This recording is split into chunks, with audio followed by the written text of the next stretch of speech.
একটা অন্ধকার রাত। ঝড়ো হাওয়া বইছে, গ্রামের পুরনো কাঁচা রাস্তা ধরে ফিরছিলেন রফিক। তার হাতে একটা টর্চ, কিন্তু ব্যাটারি এতটাই দুর্বল যে আলো বারবার টিমটিম করে নিভে যাচ্ছিল। হঠাৎ সে শুনতে পেল পেছন থেকে কেউ তার নাম ধরে ডাকছে, রফিক, থামো।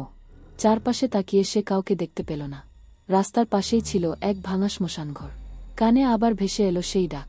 এবার সে স্পষ্ট শুনল, কণ্ঠটা তার মৃত মায়ের। রফিকের শরীর ঠান্ডা হয়ে গেল। সে দ্রুত হাঁটতে শুরু করল, কিন্তু রাস্তার মাঝখানে হঠাৎ দেখা গেল সাদা শাড়ি পরা এক মহিলার ছায়া দাঁড়িয়ে আছে। তার মুখ ঢাকা, কিন্তু ঠোঁট নড়ছে, যেন কিছু বলতে চাইছে। রফিক ভয়ে কাঁপতে কাঁপতে জিজ্ঞেস করল, কে তুমি? মহিলা ধীরে মুখ তুলে তাকালো।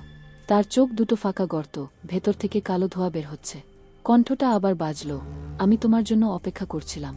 রফিক আতঙ্কে দৌড়াতে শুরু করল, কিন্তু যতই দৌড়ায়, রাস্তা বারবার তাকে সেই শ্মশানের দিকেই ফিরিয়ে আনছে। চারপাশে অদ্ভুত ফিসফিস শব্দ ছড়িয়ে পড়ল, যেন শত শত মৃত আত্মা তাকে ঘিরে ফেলেছে। হঠাৎ বাতাসের ঝাপটায় তার টর্চটা নিভে গেল। অন্ধকারে সে শুধু শুনতে পেল ভয়ানক হাসির শব্দ আর একসাথে অনেক কণ্ঠ, এবার তুমি আমাদের সাথে।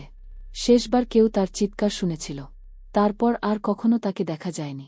শুধু শ্মশানের ভেতর মাঝে মাঝে আজও শোনা যায় সেই চেনা ডাক, রফিক, থামো। হ্যালো বন্ধুরা, এরকম রহস্যময় ভিডিও দেখতে চ্যানেলটা